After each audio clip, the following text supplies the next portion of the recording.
Hi, everybody. I'm SAG-AFTRA President Ken Howard. I'm thrilled today to be able to sit down with Carol Burnett, who is our 52nd Life Achievement honoree. Excuse me, it's 52nd? Really? What took so long? I mean, Liz Taylor, I understand, but I mean, I don't know what took so long. I think it's an affront, and you have every right to just stomp your foot and storm out. Oh, no, I'm going to be there, I promise. Took too long? All right. Well, I've been a big fan of yours for years, as we all have. Thank you. I have a number of questions here about how you got started, and I'll get to them. But I want to kind of out of the blue ask you something, because I know you and I know about you and I know your career. Would you tell us a little bit about Tamament? Oh, my. Because, see, I know where the bodies are buried. Oh, wow. But tell a little about Tamament. It was a resort area in the Poconos. And what was wonderful about it was that they hired actors and writers and people in show business, or who want to be in show business, to come up for the whole summer, room and board, and you'd get $1,000 for the whole summer. And we would write and perform an original musical comedy every week. And we were all pretty raw and young. And and what happened would be people would come in on buses and spend a week there. Right. Usually single people. Right. You know, looking for somebody else, you know. Right. And then we would perform, and they didn't have to buy a ticket or anything. So we had to be good, because a lot of them, these young single people, would want to go neck in a canoe rather than see us perform. Right. But we, original musical comedy review every single week. And when I was there, Artie Johnson was there. Then the creators of Once Upon a Mattress were there.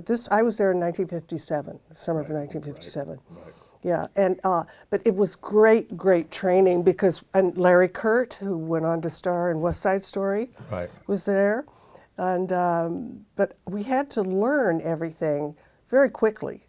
You know, there were no cue cards or teleprompters or anything, and we would do sketches and musical numbers, and it was just fantastic. I figured it must have been just such a great training ground for you. I mean, I know you've done stuff, but right in that time. Right in that time. I was 22, 23 years old, I think it was. I was doing a summer stock thing, and so we went and did a couple, and so I saw that on the wall, like 67. Oh, wait, that's Carol Burnett. Oh, and that's Once Upon a Mattress. So then I got interested in all this. So here's the other question before we go back to the various cards you got and how you started. This is the loaded one. I'd always heard this story. It's never printed up. But what actually happened was that you starred in the one act Once Upon a Mattress. You were sensational. They decided, we're going to go. This is the story we're going to go. We're going to take it to off-Broadway, make it 2 acts, and then maybe even Broadway. And we're going to find a star to play this role, because we need a star to play this role, because it's Broadway. So they went to everybody in creation, and they could not find somebody to replace you. So we're stuck with this unknown. Well, I guess nobody does it like me. And then, of course, you were nominated for a Tony and were unforgettable. Is that true? Well, it's sort of. No, what happened was it was created first at Tamament in 1958, I think it was. And so they said they had Nancy Walker come up and see it. Nancy was a brilliant comedian, and they kind of wrote it for her. And so she saw it at Tamament and said, yeah, I'd love to do it. And so that's what they were going to do. But then they got George Abbott to direct it. Oh, him. Mr. Broadway. That's right. You know, and he said, yeah, you know, and it was only going to be a 6-week run at the Phoenix Theater. He said, but you know, I've worked with Nancy, I love Nancy, but let's find somebody new. That's how it happened. Oh. And so, but coincidentally, I had been up for a role they were going to revive Babes in Arms. Right. Richard Rodgers was. And so I auditioned for, and it looked like I was going to get the role of the gal who sings Johnny One Note. And they were going to take it to Florida to break it in. And I was this close to getting it. And Stanley Prager was directing it, and he called me. He said, Carol, I'm sorry, they're going to go with a name.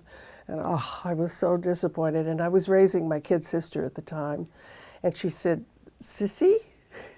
Now, because I was almost crying, you know. She said, you remember we always say one door closes, another one opens. I swear, the phone rang the minute she finished that sentence, and it was the producers of Mattress asking me to come down that afternoon and audition for George Abbott. I mean, had I gotten the other one, so I took the subway down, I auditioned, I came home, the phone was ringing, and they said, you have the part. And that's how that happened, you know. One door closed, the other door opened. And oddly enough, Babes in Arms never did come up from the tryout in Florida. What was the first, I'm assuming it's not SAG, what the first card would have been Equity, or was it AFTRA? It was Equity. It was Equity, right, because you were doing stage stuff. Correct.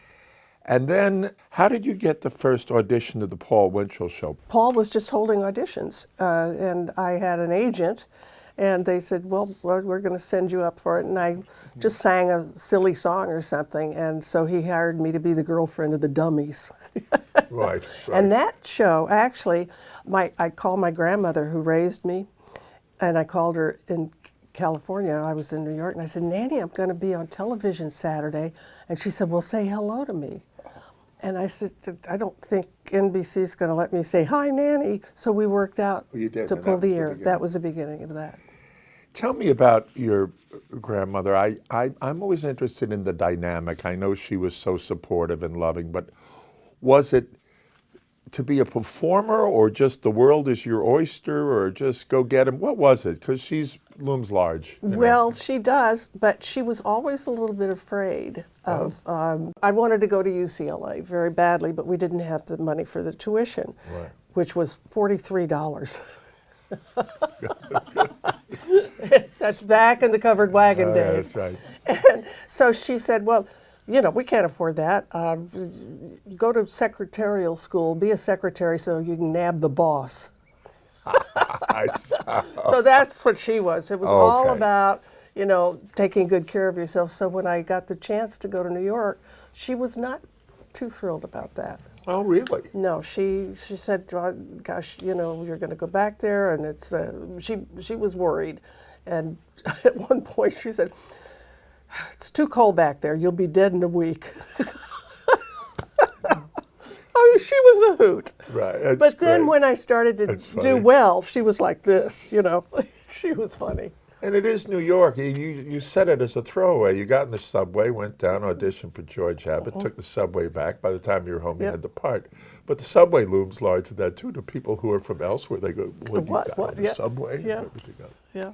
You just loved Jimmy Stewart. You always did. He was your favorite actor. And I thought, why? I have my own answer. I think there's something simpatico about the two of you. But why do you think you like him so much? Well, I remember the first time I saw him, I think I might have been 3 or 4 years old. Right. And Nanny and I were living in San Antonio, where I was born, before we moved out to California. And I know I was really young because my feet didn't touch the floor at the movie house.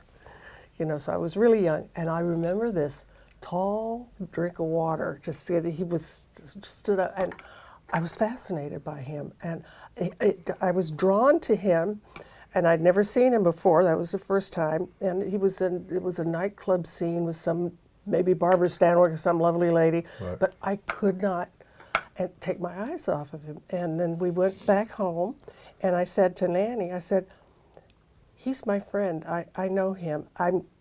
She said, that's nice, dear. You drink your Ovaltine, you know. And I said, but no, I know him. He's my friend. And I'll be darned, years and years later, I got to meet him. And actually, I was 25, and I was in California, and I was doing a Dinah Shore replacement show as a guest. And Mervyn LeRoy, the director, at Warner Brothers called. He'd seen me do a couple of things. He said, why don't you come and have lunch with me at the studio? And I said, wow, yeah. So I got on my best suit, my only suit, and my only pair of high heels and all, and took the bus and got there, and they ushered me into, he was shooting a movie called The FBI Story. Oh, yeah. Right. And he said, well, why don't you come, just before lunch and watch us do a scene, and then we'll go. I said, oh, great. So I'm sitting there, and the set was brought out, but it was on wheels. Right. It was just a small little set, a desk and a chair and a door and something, But they pulled it out. It was about 2 feet high off the ground. And an actor was sitting behind the desk, and then Mervyn said, okay, are you ready, Jimmy? And he said, yeah, I'm ready. I don't, it's Right. Jimmy Stewart, and I was still, and action, and the only action was Jimmy came in and took his badge out and put it on the desk. Okay, cut, print, that's lunch. Would you like to meet Jimmy Stewart? Well, he helped me up onto the platform, which was this high, and I'm looking, and I was just mesmerized, and I could see his mouth moving, but I couldn't hear him because my heart was going doom, doom, doom, doom, like that. And then his mouth stopped moving, and I thought, well, it's time for me to say something. And I said, well, gosh, I guess we ought to, all of us ought to go put on the old feed bag. Oh, my God. Geez. And then I turned around, swear to God, stepped off of the platform into a bucket of whitewash. And I thought, oh no. And I thought, I'm going to make them think I did it on purpose. I didn't turn around, and I walked and dragged that bucket clear across the studio front. I went home. I didn't want to stay and have lunch. I was too embarrassed. I'd ruined my shoe. I was so embarrassed with what I'd said and done. But then, years later, when I was doing my show, George Kennedy knew, and I was friends with George and his wife, and he invited Jimmy and Gloria, his wife, and my husband and me to have dinner together. And then that's when I really got to know Jimmy, and I saluted him when he got his Kennedy Center honor. And I got to sing You'd Be So Easy to Love. Oh, that's nice. And then he saluted me when I got an honor from the Variety Club. And it did come true. It came true. Oh, my goodness. I did get to know him, and we were friends. And just a couple of years ago, I was awarded the Harvey Award by his hometown, where his museum is. Yeah. I got to see him live on stage one time. It was 1970, and it was Harvey. Harvey? And he did it with Helen Hayes. Oh. And it was just, he backed on the stage, kind of lost, like he didn't know where he was. I mean, it was the perfect Jimmy Stewart entrance, wow. God, he was wonderful. What I always thought was that you're soulmates, because I know Jimmy Stewart was known for, when he was on his way with his hands full and trying to do something, for sort of stopping and dropping everything and dealing with people who wanted to talk with him. And you do the same thing, famously so. It's a wonderful quality. Well, he surprised me also on my last show. Oh, tell. Oh, well, it was our final show of the 11th season, and I was talking to the audience and doing something, and Tim Conway came out, which I hadn't expected at that time, and he said, Carol, there's this guy backstage who's wanted to be on the show forever, and since this is the last show, don't you think maybe you ought to give him and I had no idea what Tim was talking about. He said, you ought to give him a shot, and the curtain came up, and there was Jimmy at the piano singing Ragtime Cowboy Joe. And then I screamed. I started to cry and everything. And then after he'd finished, he came up and he talked about how they had watched the show and, what it meant to him and stuff. We gave a party one time, and I invited them, and Gloria said, well, we'd love to come, but Jimmy likes to go to bed early, so I hope you don't mind if we leave shortly after dinner. I said, sure, okay. among the guests were Joe Stafford, her husband, Steve Lawrence, Edie Gourmet, Mel Torme. And so after dinner, we all got around the piano and started to sing. Jimmy loved to sing.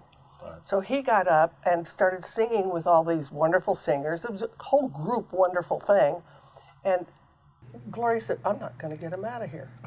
That's great. And do you know they didn't leave until 1 o'clock That's that great. morning? That's and she great. called the next day and she said, he loved it. If you're ever going to do another one of those, please call. Oh, yeah. Wow. Yeah. I love hearing you talk about him. I know he would, maybe that was one of the dinners you have, he and Gloria would, it was almost a standard time where at Trader Vic's at the Hilton, right on Sunday, kind of an early dinner. Thing, That's where people would come and see them. We've talked about your love for Jimmy Stewart, and I don't wish to embarrass you, but you are legendary and incredibly original, and there's only one you in the world, and comparisons are odious. However, having said that, you and Lucille Ball are probably, arguably, the two great television clowns, female clowns, whatever. And you had her on, and you worked together a lot. And I'd love to know what that was like a little bit, because I'm sure it was a joy for you. Well, the first time I met her was the second night of Once Upon a Mattress.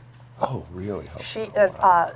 I heard lots of noise backstage before we were going to go on, and I asked the stage manager, I said, what's going on? He said, Lucy's in the audience. And I went, oh my.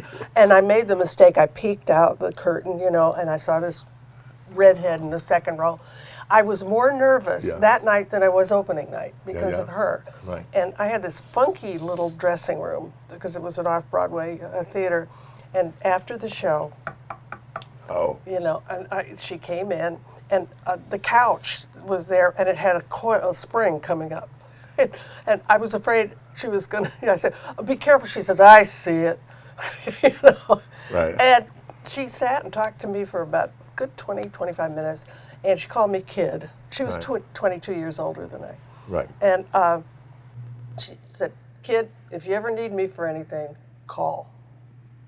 So, wow, so a few years later, I was doing a special, gonna do a special for CBS if I could get a big guest star.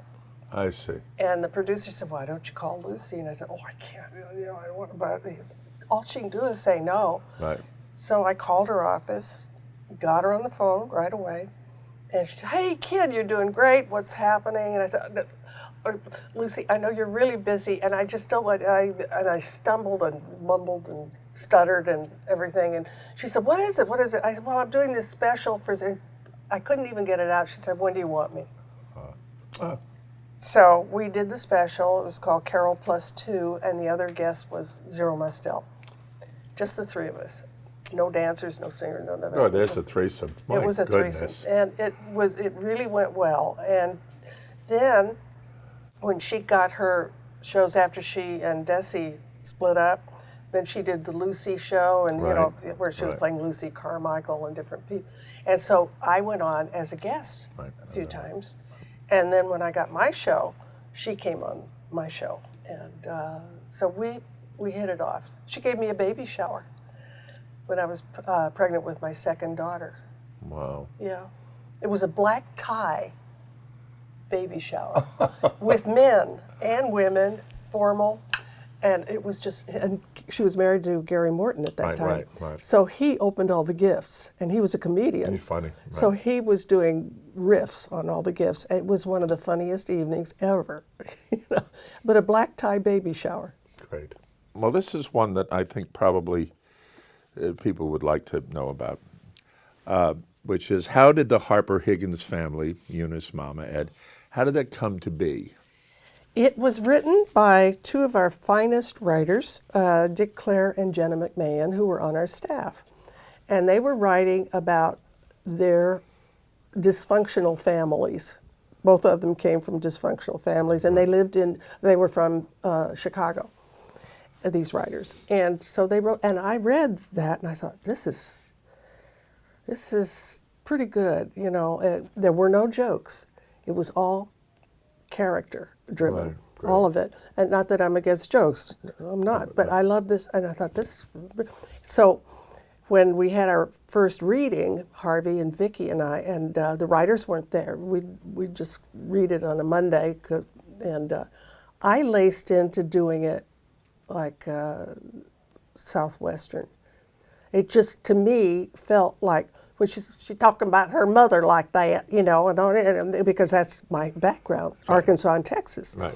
And that's just what, you know, yeah, and Harvey followed suit, and Vicki, and so when we did it and run through on Wednesday for the crew and the writers and everybody, Dick and Jenna were horrified. They said, "Oh my, you can't do that. Do them that way. You know, talk like this." They said, "You're going to alienate the entire South. It's going to be." And I said, "But it's really, that's the way I feel it." And of course, it was fine. You know, yeah, it was fine. But one time, we were doing a family sketch, and Maggie Smith was the guest. And the situation was Maggie Smith was Eunice and Ed's son's teacher, school teacher. So we were called into her classroom after school to discuss the fact that their son, Bubba, is a bully. Well, the whole sketch, now when she realizes, when she talks to the family, she realizes why this poor little kid is the way he is. It's because of that dysfunctional mother, father, and grandmother. So one of us, during rehearsal that week, decided, just for an acting experiment in the rehearsal hall, let's not do it with the accents. Let's not go over the top. Let's do this like a straight one act. It was devastating. Not one laugh, nothing. Because it was so well written, you could do it, and it was a great acting experiment, because then when we went back to doing it like those characters, it was funny. Wow. Which was really, tells something about that writing. It's a great lesson. I'm going to go off card to ask you something that it's in here, but you know, after the Carol Burnett show, it was 11 years. It was amazing. People kept watching it, rerunning it. But I always had a sense, I think it has to do with you, but also great original comic talent is invariably fabulous in drama. You know, there isn't this a big step, and there were a number of things that you did then, and people were like, you know, "Oh my God, she's doing drama. This is really serious," and she was brilliant. And I thought, yeah. Thank you. You were, you know, you really were, yes. Of course, bring all that. So I just wanted you to talk a little bit about about the difference, and on some levels that there is no difference, and then just what you think about it. Well, you know, it's getting better now, but way back in the day, people pigeonholed. Yeah. Pigeonholed. Either you were a singer, you were a comic, you were this or that, you know. And I always thought, gee, you know, it'd be nice to go over to England, because they do everything. They do Shakespeare, and then they do pantomimes, and then they do everything. Nobody thinks about the fact that you can cross over and do drama and also comedy. But it's better now than it was when I was starting out. And you know, I think a person can do it all if they have it in them. You know, it's hard for me to describe. I remember when we went into syndication, they cut all the musical numbers, and it was just a half hour of the sketches. And Steve Lawrence was one of my favorite comedy performers to work with. Right. Interesting. Right, and he was brilliant. We did Take Us on Postman Always Rings Twice, Double Indemnity, From Here to Eternity. I mean, he was brilliant. I remember and so this was when we were in syndication, and as I said, the musical numbers were cut, and he and his wife Edie were at an airport one time, and these teenage girls ran up to him and said, "You're that funny guy on the Burnett show." They had no idea he was a singer. And he is one of the finest comedic actors I have ever worked with. Yeah, marvelous. But people pigeonhole. Yeah. He's a saloon singer. Yeah. You know? Right. The gift. Yeah. You know, you have the gift. What are you up to these days that you Well, talk about? I just finished writing my 4th book, Okay, good. and it's coming out in September, and it's called In Such Good Company, and it's a history of our show. Right. How I got the show, how we got the regular performers, how the writing, the certain sketches, anecdotes about some of the guest stars that were on, Great. backstage stuff that happened. When I did the Gary Moore show, that was also, that was great training. I realized doing his show that I really didn't want to do Broadway because I liked doing different things Change. each week, Right. as opposed to doing the same thing for a year or so, whatever. And so, but what Gary did was mount a comedy, musical, variety show review a week. It was like a Broadway show. Right. And he also, what he did was he was so generous. If we were reading a sketch and, you know, and he had a joke or a punchline, he would say, you know, give this to Carol. I think she can say it funnier than I can. Give this to Durward Kirby. He can say that line better than I can. And that imprinted it on me. That's why I wanted a true rep company, even though my name was up there. Right. There were many times sketches where I would support Harvey. Right, exactly. It would because you've got to let the other people score a touchdown. It only makes your show better. Right. And that's what we did. And I learned that from Gary. And there was another thing too. I remember. I'm going off. No, here. this is good. This But is the whole.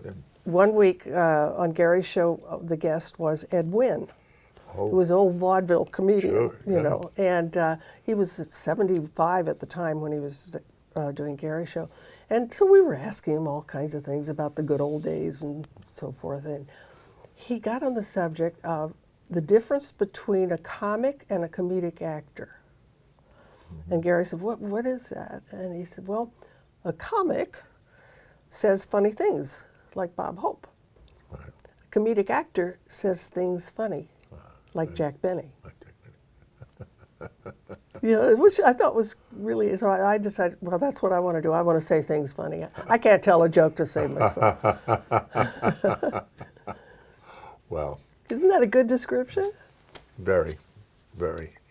There's something about the this connection of who you are, who you really are, and your talent that people are aware of. I mean, you're really loved, and I think the Carol Burnett show, it wasn't just.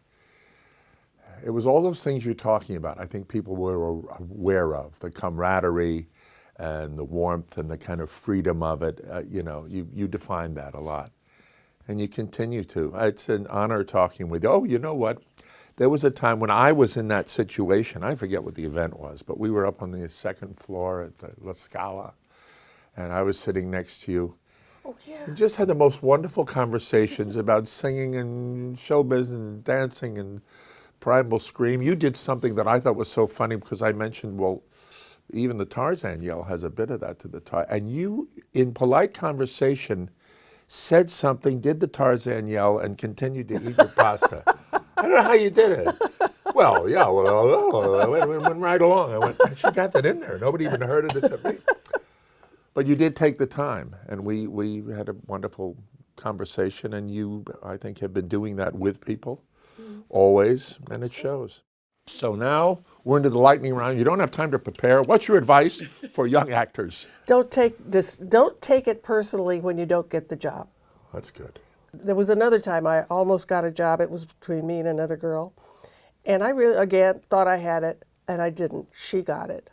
But something spoke to me where I said, and this is really good advice, you know what? It was her turn, not mine. My turn will come, but this was her turn. So that kept me from being discouraged. That's great advice. Yeah. Thank you. Thank you, Ken. Thanks a lot. Subscribe to the SAG-AFTRA YouTube channel.